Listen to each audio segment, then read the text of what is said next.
ठीक है, 2 मिनट उठ जाओ। या तो वहाँ ऊपर बांध दो या वहाँ दुकान में ले लो। ऊपर बांधा फिर लगा दो। हाँ हाँ, सही कितना साइज का मिलना है सब चीज़ मतलब ही चल हट जा।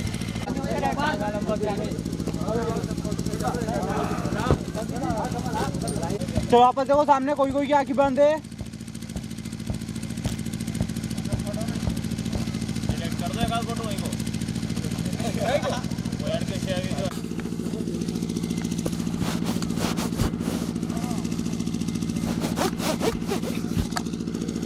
जाकी बाजी घनी करे यार।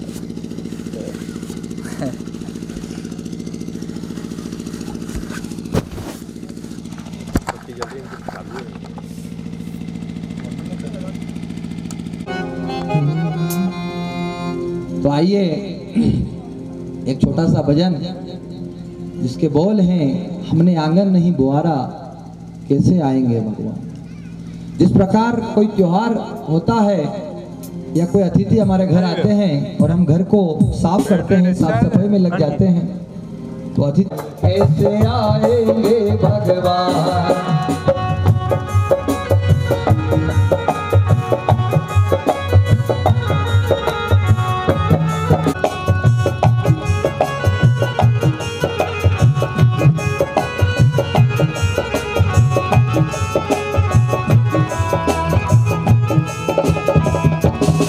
कैसे आएंगे भगवान, कैसे आएंगे भगवान, कैसे आएंगे भगवान। मन का मेल नहीं धोया तो, मन का मेल नहीं धोया तो कैसे आएंगे भगवान, कैसे आएंगे भगवान। आंगन नहीं बुहारा कैसे आएंगे भगवान, कैसे आएंगे भगवान।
कैसे आएंगे भगवान। हमने आंगन नहीं बुहारा कैसे आएंगे भगवान, कैसे आएंगे भगवान।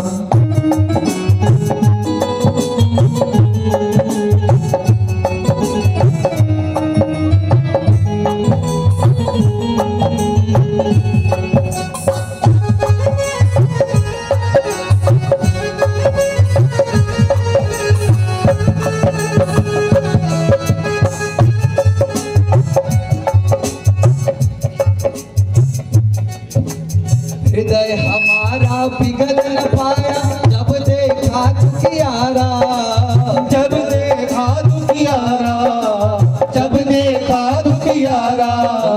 हृदय हमारा पिघल न पाया जब देखा दुखियारा, जब देखा दुखियारा, जब देखा दुखियारा। इसी पंथ भूले ने हमसे पाया नहीं नहीं सहारा, पाया नहीं सहारा, पाया नहीं सहारा। सूखी है करुणा की धारा, सूखी है करुणा की धारा, सूखी है करुणा की धारा। कैसे आएंगे भगवान, कैसे आएंगे भगवान। हमने आंगन नहीं बुहारा, कैसे आएंगे भगवान, कैसे आएंगे भगवान। हमने आंगन नहीं बुहारा, हमने आंगन नहीं बुहारा।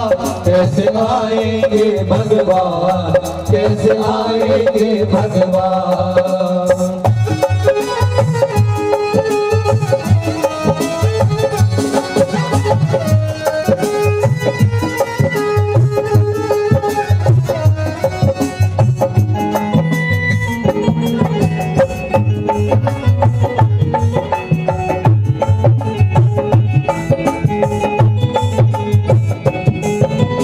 अंतर के पट खोल देख लो, ईश्वर पास मिलेगा, ईश्वर पास मिलेगा, ईश्वर पास मिलेगा।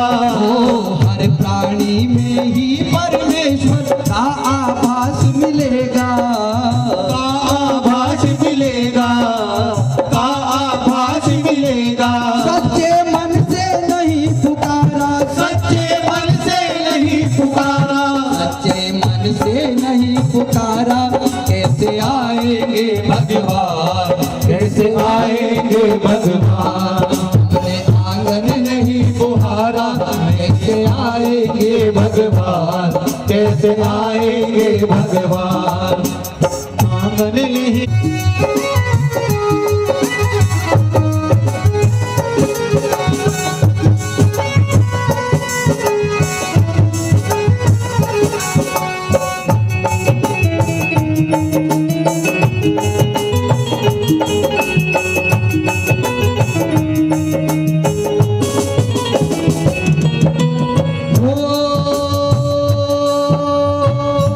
निर्मल मन जन सोई पावा, मोहे कपट छल छीन नवा। राम सिया राम, सिया राम जय जय राम, राम सिया राम, सिया राम जय जय राम। निर्मल मन हो तो रघुनायक सबरी के घर जाते, सभी के घर जाते, सभी के घर जाते।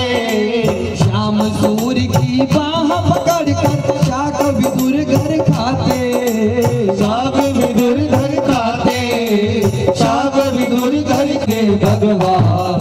कैसे आएंगे भगवान।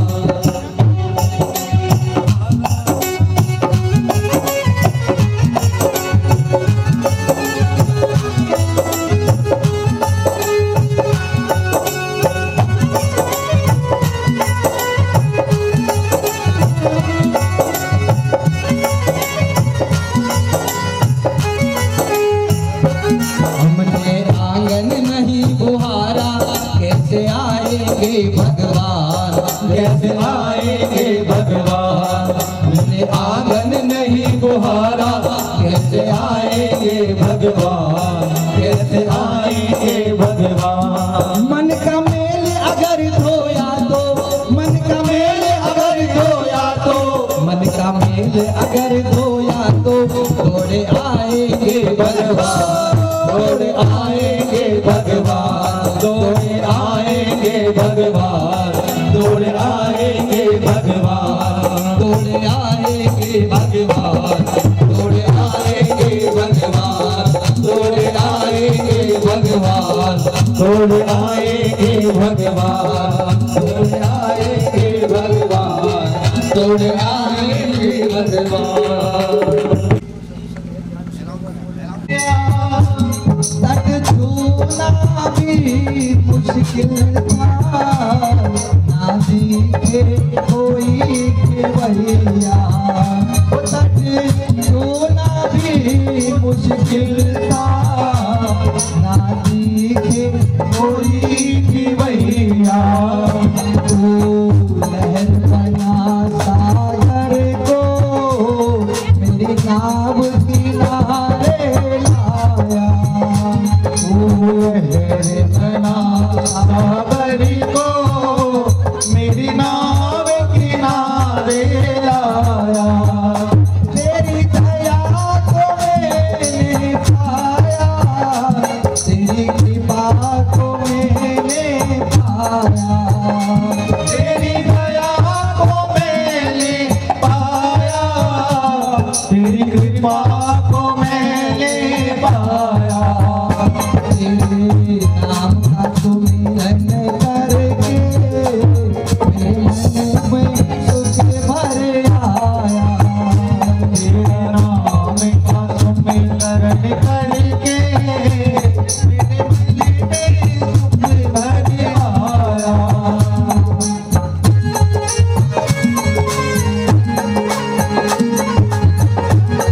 ताली बजाओ, बोले भारत माता की जय हो।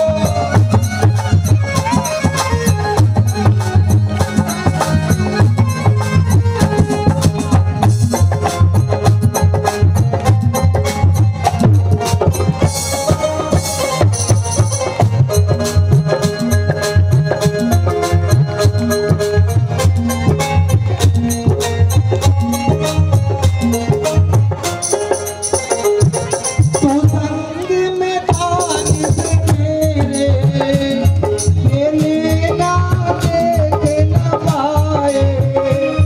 तू संग में पानी से मेरे ये लेना देख न पाए। चंचल माया के रंग में रहने रहे उलझाए। तेरी कृपा को मैंने पाया, तेरी दया को मैंने पाया, तेरी कृपा को मैंने पाया। तेरे नाम का सुमिरन करके मेरे मन में सुख भर आया। तेरे नाम का सुमिरन करके मेरे मन में सुख भर आया। प्रभु नाम का सुमिरन करके मेरे मन में सुख भर आया। प्रभु नाम का सुमिरन करके मेरे मन में सुख भर आया। मेरे मन में सुख भर आया। मेरे मन में सुख भर आया। मेरे मन में सुख भर आया। मेरे मन में सुख भर। ये कुछ ही क्षणों में हमारे मध्य में आदरणीय दीदी पधारने वाली हैं। आइए उनसे पूर्व एक छोटा सा भजन कहते हुए सही भजन और सही भजन दोनों हाथों से ताली बजाकर हमारा साथ देंगे। बंदे है उसको हर दम आनंद ही आनंद है। सभी बोले प्रभु प्यारे से जिसका संबंध है उसको हर घड़ी आनंद ही आनंद है।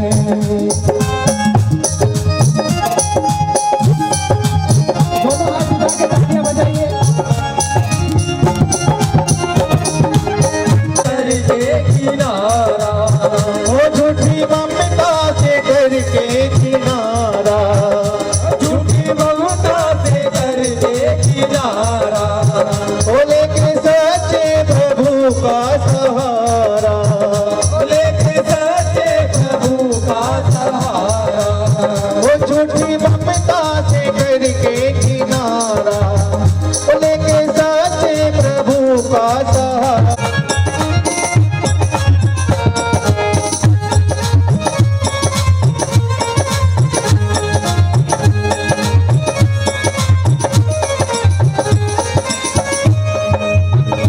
जिसकी कटली में कोयल की चहकती है,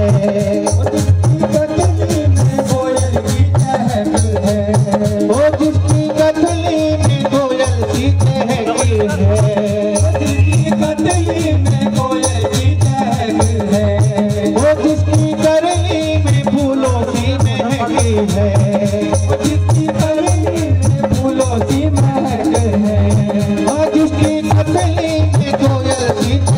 है, उस प्यारे से जिसका संबंध है, उसको हर दम आनंद ही आनंद है।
आइए सभी भक्तजन अपने स्थान पर खड़े हो जाएं। आदरणीय दीदी पधार चुकी हैं। सभी भक्तजन उनके स्वागत के लिए अपने स्थान पर खड़े हो जाएं।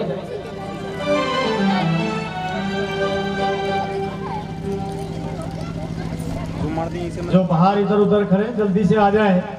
कार्यक्रम बहुत ही जल्दी शुरू होने जा रहा है, क्योंकि उधर 1 बजे का समय दिया, अपने पास में मात्र 2 घंटे बचे हैं।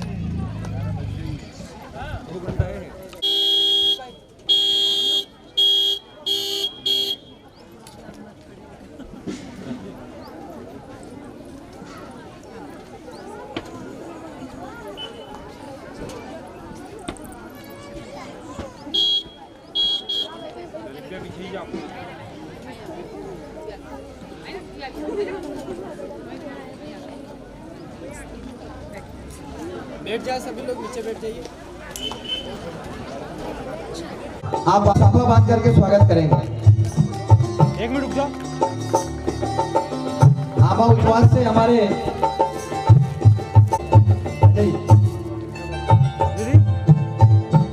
गुरुजी के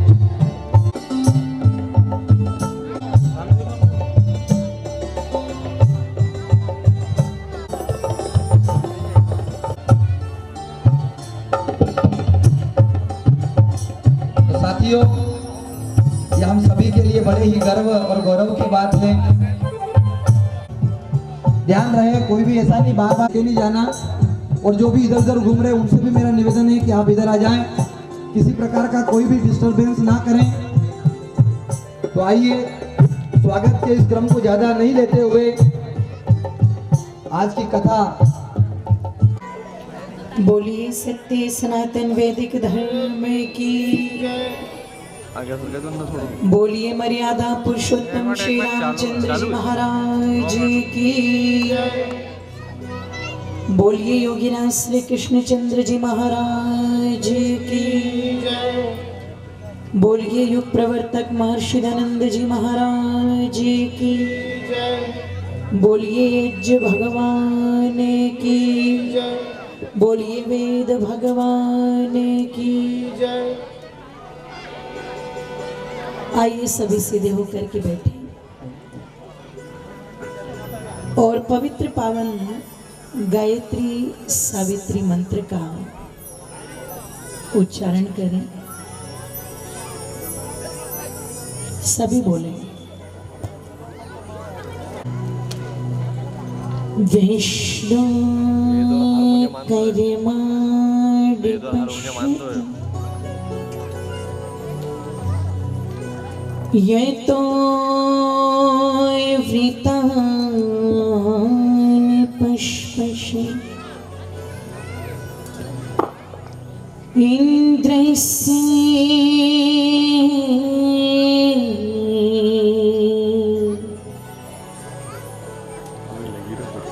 युज्य सखा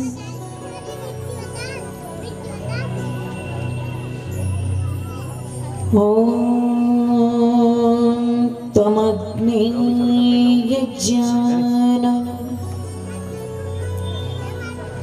होताय विश्वेषां हितम्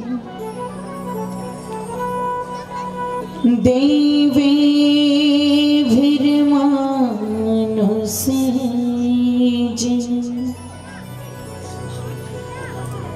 ॐ शान्ति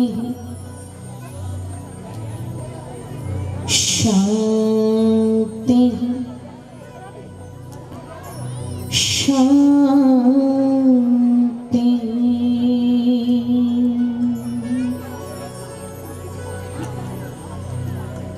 प्रभु तेरी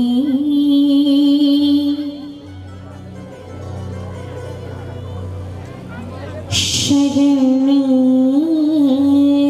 तज कर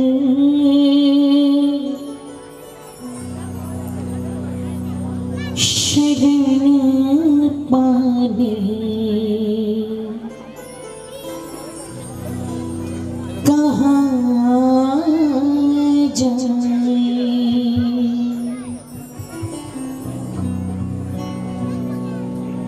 दे दुख दर्द दुनिया में दे दुख दर्द दुनिया में कि दीवाने कहाँ जाए प्रभु तेरी शरण तज कर शरण पाने कहाँ जाए प्रभु तेरी शरण तज कर शरण पाने कहाँ जाए दे दुख दर्द दुनिया में दे दुख दर्द दुनिया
सुना है काम आती है तुम्हारे नाम की दौलत, सुना है काम आती है तुम्हारे नाम की दौलत, तेरे दर पे जमाने की, तेरे दर पे जमाने की, भला किस काम की दौलत, मिले मस्ती तेरे दर पे तो मस्ताने कहाँ जाए, मिले मस्ती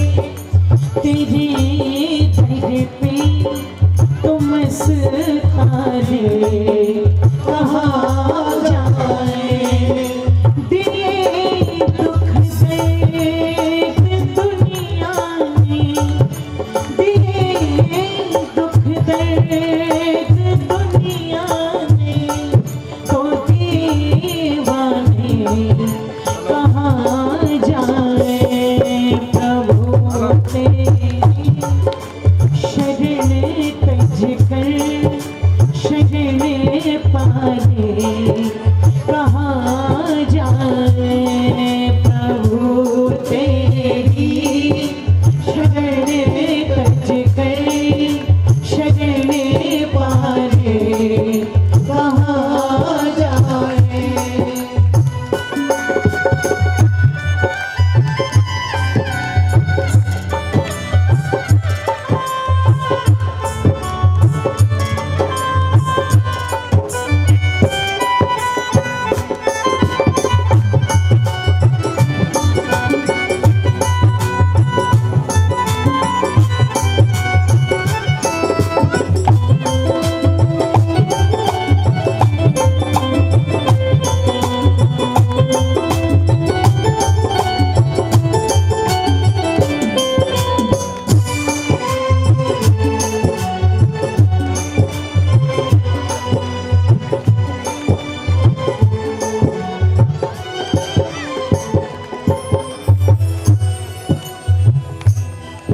अगर भक्तों की भक्ति का भवन निर्माण हो जाए, अगर भक्तों की भक्ति का भवन निर्माण हो जाए, हमारी हर तमन्ना का, हमारी है तमन्ना का सफर आसान हो जाए, बहुत उलझी पड़ी उलझन के सुलझाने कहाँ जाए, बहुत उलझी पड़ी उलझन पे सुलझाने कहाँ जाए, दिए दुख दर्द दुनिया में, दिए दुख दर्द दुनिया में, के दीवाने कहाँ जाए, प्रभु तेरी शरण तज कर शरण पाने कहाँ जाए, प्रभु तेरी शरण तज कर शरण पाने कहाँ जाए।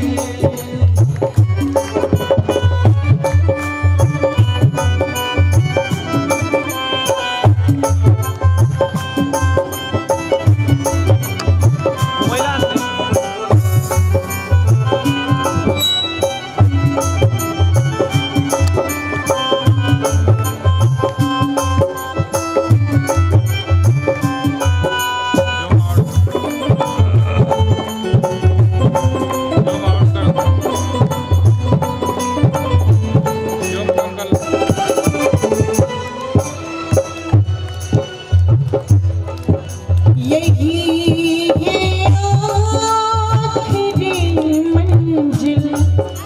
यही असली ठिकाना है, यही है आखिरी मंजिल, यही असली ठिकाना है, यही है प्रेम घर अपना,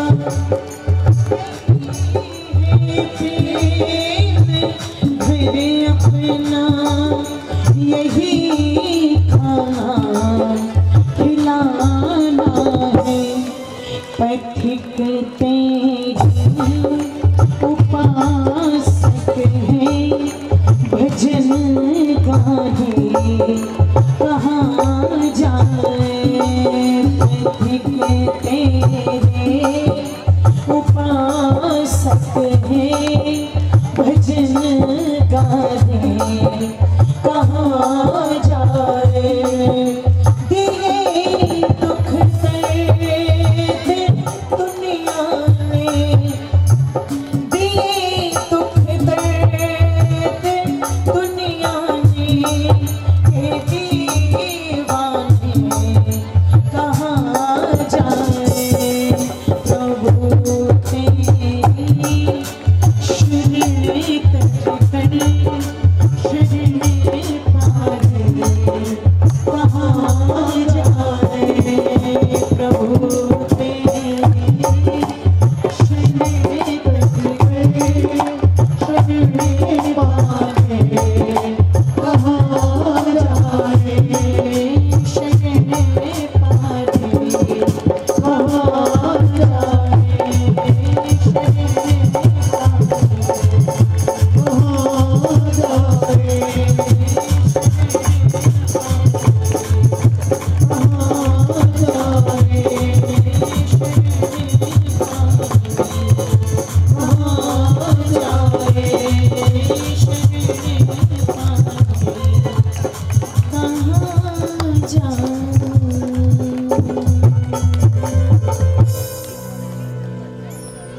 बोलिए सत्य सनातन वैदिक,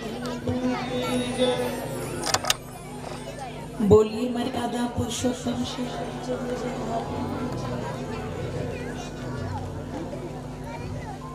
बड़े ही आदर सम्मान श्रद्धा के योग्य सौम्यता की प्रतिमूर्ति पूज्य गुरुदेव पंडित काशीराम अनिल जी,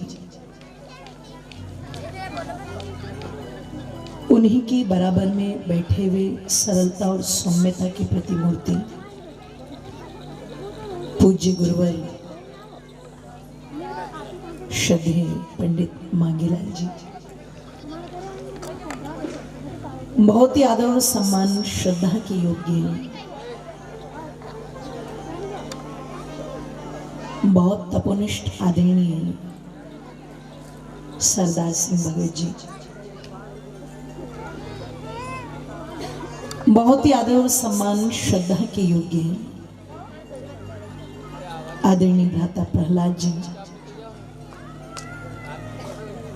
इस पवित्र पावन समिति के समस्त सम्मानित सदस्यगण,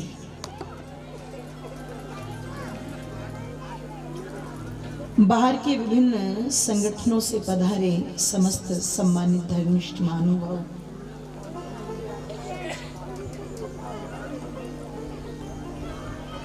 मेरे साथ में वाद्य यंत्रों पर संगति कर रहे हैं भ्राता जी,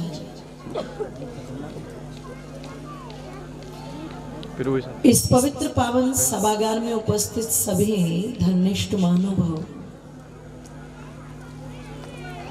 शक्ति स्वरूपा भक्ति स्वरूपा वंदिनी मातृशक्ति, मेरे भाई और बहन,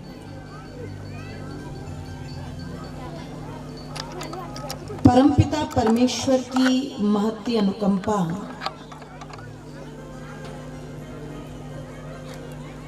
और इस पवित्र पावन समिति के समस्त सदस्यों के अथक प्रयास और पुरुषार्थ से तथा सभी ग्रामवासियों के सहयोग से ये 5 दिवसीय गायत्री महायज्ञ और वेद कथा का आज ही अंतिम दिवस। अंतिम दिवस की इस पावन बेला में आइए, आज समय का अभाव है, बहुत जल्दी जल्दी में मुझे अपनी बात को आप लोगों के मध्य में रखना है। जहां जहां तक मेरी आवाज पहुंच रही है, सभी शीघ्र अतिशीघ्र सत्संग पंडाल में पहुंचने का कष्ट करें। और आइए, इस अंतिम सत्र में कुछ वैदिक विचारधारा, जिसका संदेश और उपदेश परमपिता परमेश्वर ने मनुष्य के कल्याणार्थ किया है, और जिस वेदवाणी को हम सब तक पहुंचाने के लिए ऋषियों ने बड़ा तप किया है, ऐसी हम उस पवित्र पावन वेदवाणी को समझने का प्रयास करें। क्योंकि हम भगवान श्री राम की कथा तो सुनते ही हैं, हम श्री कृष्ण कथा भागवत कथा तो सुनते ही हैं, हम शिव पुराण विष्णु पुराण आदि की कथा तो सुनते ही रहते हैं। पर जिन भी कथाओं को आप सुनते होंगे, उन समस्त कथाओं में ये जरूर कहा जाता होगा कि वेद अखिलो धर्म मूलम, अगर समस्त धर्म का मूल कोई है तो वो वेद है। वेद की जो विधि और निषेध हैं, वेद की जो मर्यादाएं हैं, जिनका पालन करके श्री राम मर्यादा पुरुषोत्तम श्री राम बन गए, उनके जीवन में वो जो मर्यादा शब्द जुड़ा हुआ है, अगर आप देखोगे कि वो मर्यादा किसकी थी, तो वो भारतीय इस संविधान की मर्यादा नहीं थी। क्योंकि जिस देश में हम रहते हैं, इस देश का संविधान तो ऐसा लचीला लचर पचर संविधान है। एक तरफ तो ये संविधान कहता है कि पशु संरक्षण विभाग चलाओ, और सरकार पशु संरक्षण विभाग चलाती है, और दूसरी तरफ इसी संविधान की धाराओं का पालन करते हुए सरकार जो है कत्लखानों के लाइसेंस भी देती है। अब ये मनुष्यकृत स्थिति है कि एक तरफ वो काटने की अनुमति दे रही है और दूसरी तरफ वो संरक्षण करने की अनुमति दे रहे हैं। आप सब समझदार बैठे हैं, आप खुद सोचो, इनकी दृष्टि से काटना ठीक है या पालना ठीक है, ये पता ही नहीं लग पाएगा। पर वेद का संविधान ऐसा नहीं है। हम जिस संविधान के लिए कल गणतंत्र दिवस मना रहे थे, एक तरफ तो वो संविधान कहता है मद्य निषेध विभाग चलाओ, और सरकार चलाती है, और दूसरी तरफ पता लगा जो सरकारी शराब के ठेके हैं, उनका लाइसेंस भी कौन देती है? बोलो, जोर से बोल दीजिए। अब ये पता नहीं है छुड़वाना चाहते हैं कि पिलवाना चाहते हैं। तो ये मनुष्य के बनाए हुए नियम हैं, जिन नियमों का कोई आधार नहीं, ये कब टूट जाए, कहाँ टूट जाए, कब फूट जाए, ये सही बोले कि गलत बोले, ये मनुष्यों के नियम होते हैं, ध्यान रखना। पर परमात्मा का नियम अटल होता है,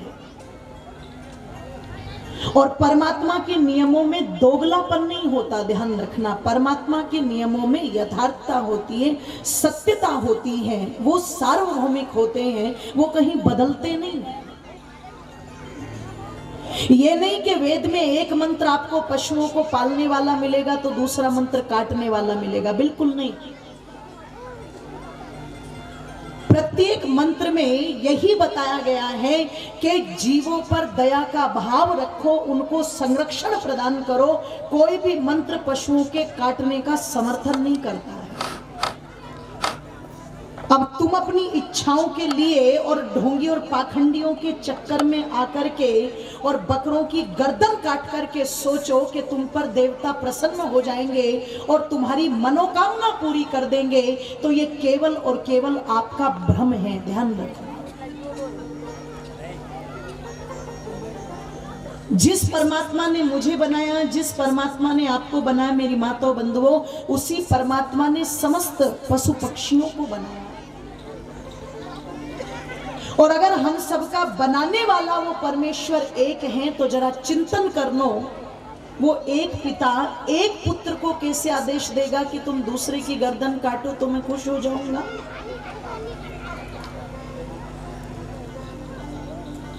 और अगर आप मानते हो कि देवी देवताओं को गर्दन काट करके ही खुश किया जा सकता है, तो बेचारे कमजोर की बलि क्यों दे रहे हो? बकरी बेचारी कमजोर, बकरा बेचारा कमजोर, उस कमजोर की बलि क्यों? उस मूर्ख की बलि क्यों जो चिल्ला करके रो करके अपना दर्द भी नहीं कह सकता?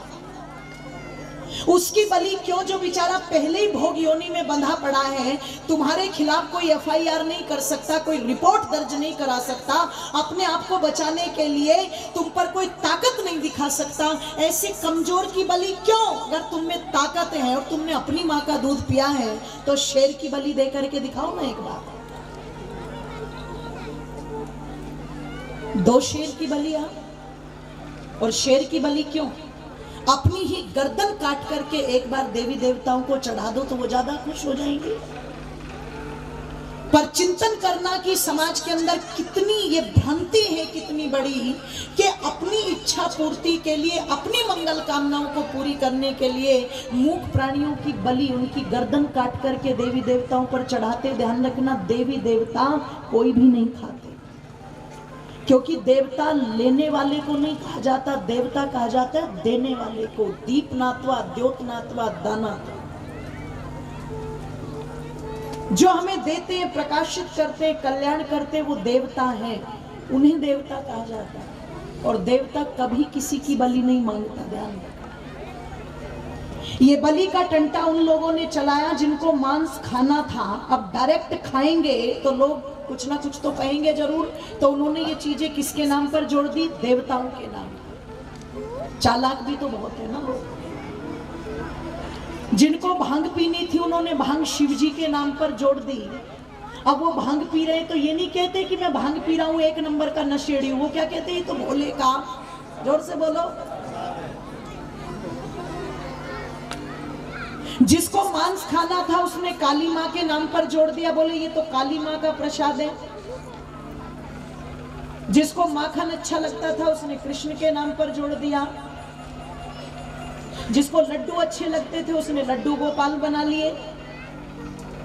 माने के जिस व्यक्ति को जो अच्छा लगे वो उसे ही धर्म के साथ जोड़ करके खड़ा कर देता है। जो गोरे थे उन्होंने अपने भगवान भी गोरे बना लिए, और जो काले थे उन्होंने अपने भगवान भी, बोल दो जरा। इससे पता लगता है कि आज का मनुष्य उस धर्म को नहीं मानता माताओं जो परमात्मा ने बनाया। ये उस धर्म को मानता है जिसमें इसको सुविधा नजर आती है, और जिन बातों में इसको सुविधा नजर आती है ये उसे ही धर्म बना करके खड़ा कर देता है। इससे तो ऐसा लगता है कि मनुष्य परमात्मा के धर्म को नहीं मानता, ये सुविधा धर्म को मानता है। इससे तो कल को कुछ भी होने लग जाएगा। अब इसका मतलब तो जो ड्रग्स लेते हैं कल को वो कहेंगे ये ड्रग्स भी किसी न किसी भगवान का प्रसाद ही है, लो इसे भी लो।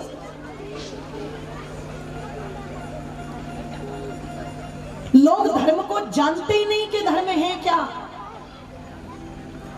शराब पीने से कोई व्यक्ति धार्मिक नहीं बनता, मांस खाने से कोई व्यक्ति धार्मिक नहीं बनता, पशुओं की गर्दन काटने से कोई व्यक्ति धार्मिक नहीं बनता, तिलक लगाने से कोई व्यक्ति धार्मिक नहीं बनता, जटाएं बढ़ाने से कोई व्यक्ति धार्मिक नहीं बनता, कपड़े रंग लेने से कोई धार्मिक नहीं बनता। धर्म क्या है? तो महाभारत में महर्षि वेदव्यास कहते हैं, आइए हमारे मध्य में बड़ौद से चल करके आदरणीय रकबचंद जी आए हैं, सम्मान्य भ्राता मुकेश जी आ रही है, और सम्मान्य भ्राता हमारे शौकत जी आ रही है, एक बार जोरदार तालियां उनके लिए बजाइए। ये हमारे शौकत जी जो शौकत अली थे, हमने इन्हें शौकत आर्य कर दिया, तो आज से इनको शौकत आर्य ही बुलाएंगे। उनका स्वागत यहाँ पहुंचने पर। बोलिए सत्य सनातन वैदिक धर्म की जय। महर्षि वेदव्यास कहते धर्म है क्या? धारणात धर्म इत्याहु, जिसको जीवन में धारण किया जा सके, जिसको अपने आचरण में धारण किया जा सके, जिसको अपने व्यवहार में धारण किया जा सके, उसका नाम क्या है? जोर से बोलो, धर्म। और इसकी बड़ी सुंदर सी परिभाषा की गई, आत्मा नह प्रतिकूलानि परेशान ना समाचरेत। जो व्यवहार तुम्हें अपने लिए अच्छा नहीं लगता वो तुम दूसरों के साथ भी, जोर से बोलो, मत। अच्छा माता तुम बताओ, किसे अच्छा लगेगा कोई आकर के तुम्हारी उंगली काट दे? जोर से बोलो, हाथ उठा करके। लगेगा तुम्हें अच्छा? नहीं लगेगा ना। तो अगर तुम्हें अपनी उंगली कटवाना अच्छा नहीं लगता, तो मुझे लड़का हो जाए, मेरे बेटे की नौकरी लग जाए, मेरे बेटे का विवाह हो जाए, हमारे खेत में सब कुछ अच्छा हो जाए, हमारे पशु सब अच्छे रहे, मेरे घर में खुशहाली रहे, जब तुम्हें अपनी उंगली कटवाना अच्छा नहीं लगता, तो इस सब के लिए फिर कभी भी अपने घर में किसी भी बकरे मुर्गे की गर्दन को कटवाने मत देना।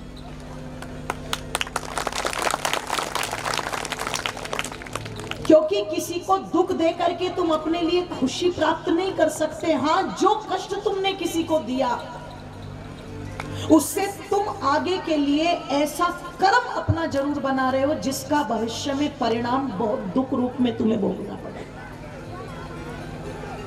पक्तारम पकवाह पुनरा विशाती, क्योंकि जैसा बोता है व्यक्ति वही काटता है। ध्यान रखिएगा, अगर व्यक्ति नीति गलत लेकर के चला है, कार्य गलत करके चला, तो उसका परिणाम सही कैसे हो सकता है?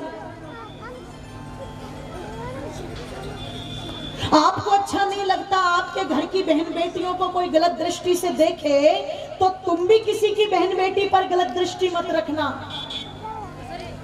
आपको अच्छा नहीं लगता कोई तुम्हारे घर में चोरी करे, तो तुम भी किसी की चोरी की नीयत मत रखना। आपको अच्छा नहीं लगता कोई आपके साथ बुरा व्यवहार करे, तो तुम भी किसी के साथ में बुरा व्यवहार, जोर से बोलो, मत करना। ये धर्म है। और लोग क्या करते हैं? ओहो, ऊपर से लंबे लंबे तिलक, लंबी लंबी जटाई, लंबी लंबी दाढ़ी बढ़ा ली। बोले साहब ये तो बड़ा धार्मिक है। एक व्यक्ति खड़ा है यूं हाथ ऊपर करके, बोले ये कौन? बोले तपस्वी। इतने दिन हो गए एक हाथ की तपस्या कर रहा है ये। कोई एक टांग पर खड़ा, बोले ये कौन? बोले ये भी तपस्वी। एक आदमी लेटा हुआ, बोले ये कौन? के ये भी तपस्वी। कोई खड़ी तपस्या, कोई पड़ी तपस्या, सब लगे हुए हैं अपने आप को धार्मिक दिखाने में। पर वास्तविक अर्थों में धार्मिक व्यक्ति को दिखाने की जरूरत नहीं पड़ती। धर्म को उसके आचरण, उसके व्यवहार से अपने आप हो जाता है। वो प्रदर्शन करने वाला नहीं होता, वो तो प्रिय दर्शन करने वाला होता है। और बड़ा अंतर है। अगर इन सब चीजों से हम धार्मिकता का अनुमान लगाएंगे, तो भैया जिस समय रावण सीता को उठाने के लिए आया था, तिलक भी था, कंठी माला भी थी, कपड़े भी लाल थे, पर रावण धार्मिक, जोर से बोलो, नहीं था। जरूरी नहीं कि लाल कपड़े में सन्यासी हो, सत्यानाशी भी तो हो सकता है। जरूरी नहीं है कि जटाएं बढ़ा हुआ कोई साधु ही हो, वो स्वादु भी तो हो सकता है।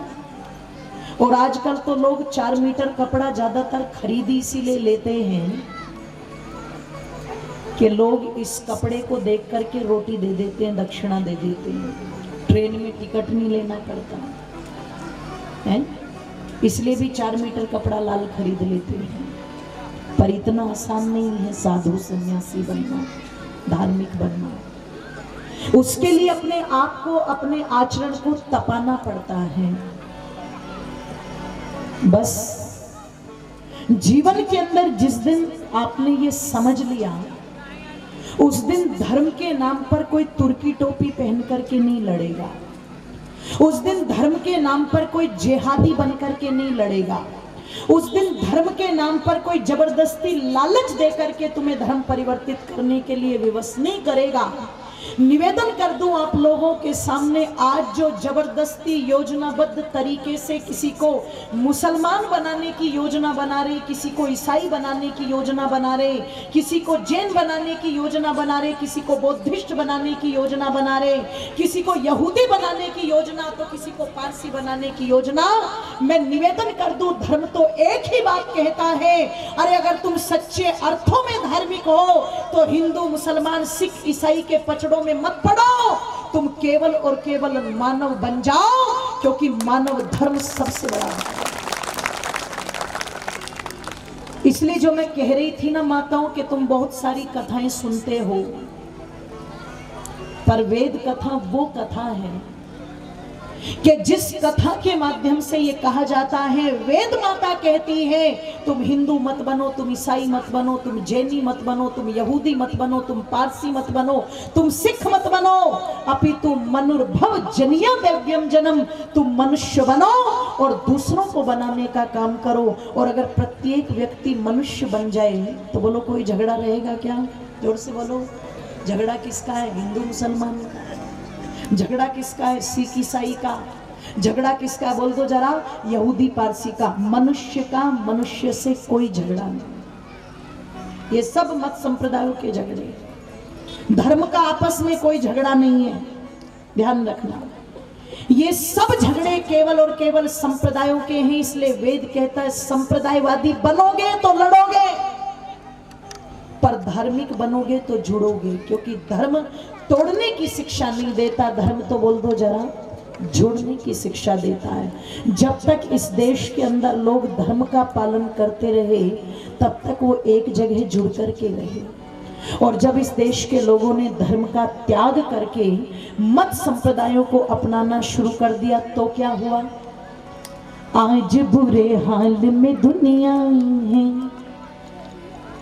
आज बुरे हाल में दुनिया है, कि सच्चाई तज फंसी कपट के, कि सच्चाई तज फंसी कपट के, जाल में दुनिया है, आज बुरे हाल में दुनिया है, आज बुरे हाल में दुनिया है, हो हाल में दुनिया है, आज बुरे हाल में दुनिया है।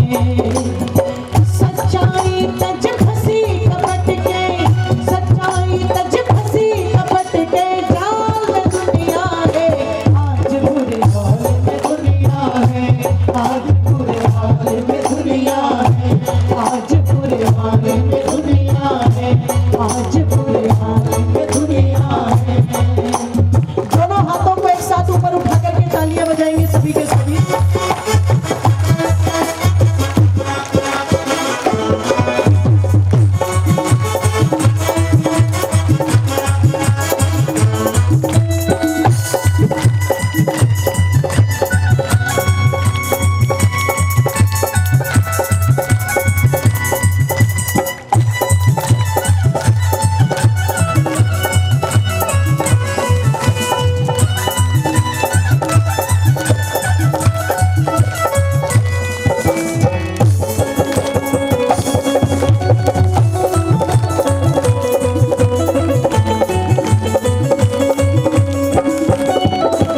और सोचता है कि धन को बढ़ाऊं। क्यों? बाप बड़ा ना भैया, और जोर से बोलो ओहो सबसे बड़ा। इतनी खराब स्थिति, एक व्यक्ति का 1 रुपया नाली में गिर गया,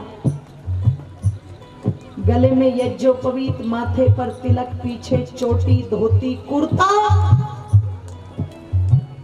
और शौकत जी क्या बोल रहा है? या अल्लाह मेरा 1 रुपया मिल जाए, या अल्लाह मेरा 1 रुपया मिल जाए। एक ने देखा, दिखने में तो हिंदू लगता है पर अल्लाह अल्लाह क्यों बोल रहा है? इसने कहा रे भैया हिंदू है तो मुसलमान, इसने कहा हिंदू, कट्टर हिंदू। अब ये कट्टर शब्द बड़ा खतरनाक है, इसकी परिभाषा कंप्लीट करो। बोले जब तू कट्टर हिंदू है तो अल्लाह का नाम क्यों ले रहा है? तू बोल हे राम मेरा 1 रुपया मिल जाए, हे कृष्ण मेरा 1 रुपया मिल जाए, हे हनुमान जी मेरा 1 रुपया मिल जाए। बोले अच्छा 1 रुपए के लिए अपने वाले को बाढ़ दू नाली में, उसे कर दूंगा अपने वाले। तेरे वाला अलग, मेरे वाला अलग। ध्यान रखना हम सबका बनाने वाला एक है। पता लगता है क्योंकि मैन्युफैक्चरिंग हम सब की एक जैसी हुई है। अगर बनाने वाली कंपनी अलग अलग होती तो रलायती वालों मॉडल भी तो अलग अलग होते ना। जैसे सैमसंग की कंपनी मोबाइल अलग बनाएगी, नोकिया की अलग बनाएगी, एप्पल की अलग बनाएगी, क्योंकि मैन्युफैक्चरिंग अलग अलग लोग कर रहे हैं।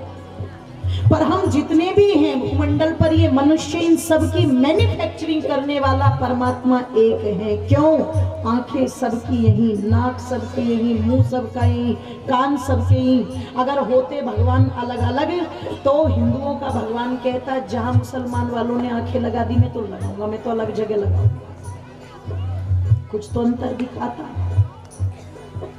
पर अंतर नहीं। स्थान के कारण, जलवायु के कारण रंग भेद हो सकता है, नस्ल भेद हो सकता है, लेकिन बॉडी स्ट्रक्चर में किसी भी तरह का कोई भेद, बोल दो जरा जोर से बोलो, इससे पता लगता है बनाने वाला एक है। एक ने कहा जी शक्लें तो अलग अलग है, मैंने कहा घूंचू। अगर वो परमात्मा शक्लें भी एक जैसी बना देता तो जैसे गाड़ियों के पीछे नंबर प्लेट लगती है, ऐसे खानदान की भी नंबर प्लेट हुआ करती। 613 उसका खानदान है, 424 उसका खानदान, यही होता ना। ये हमारी पहचान है, हमारा आइडेंटिटी प्रूफ है। और बनाने वाले की योग्यता, इतने सारे साँचे जिसने बना दिए, पर किसी साँचे में ध्यान रखना कोई रिपीटेशन उस परमात्मा ने नहीं किया। वो कितने गजब का कलाकार है। ये तो हमारी पहचान है, पर बनाने वाला एक है। उसने हम सबको एक बनाया है, पर लोगों ने उस बनाने वाले की महत्व को नहीं समझा, उसकी व्यवस्था को नहीं समझा। अगर समझते तो उसकी आज्ञा का पालन करते, पर लोगों ने कहा ना बिल्कुल नहीं करेंगे। इसलिए पाप से कमाई करके धन जोड़ना शुरू किया। पर एक बात ध्यान रखना, जो व्यक्ति पाप का अन्न खाता है उसकी पीढ़ी दर पीढ़ियों को सुख प्राप्त नहीं हो पाता। धर्म से कमाया गया धन व्यक्ति की जड़ों को बरगद की तरह मजबूत करता चला जाता है, जो पीढ़ी दर पीढ़ियों तक हिलती नहीं है। और पाप का धन खाओगे तो जरूर, पर निकलेगा कहीं ना कहीं, या तो हॉस्पिटल में निकलेगा या कहीं दूसरी जगह निकलेगा जरूर। क्योंकि पुण्य की जड़ें पाताल तक होती हैं, पर पाप की जड़ें अस्पताल तक ही होती हैं। इसलिए कवि ने कहा पाप के खाकर अन्न को किया है दूषित मन को। और किन किन लोगों ने मन दूषित कर दिया, तो लिखा अगली पंक्ति में। तालियां खोल दीजिए एक साथ सभी के सभी, दोनों हाथों को उठा करके। ये बात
नीच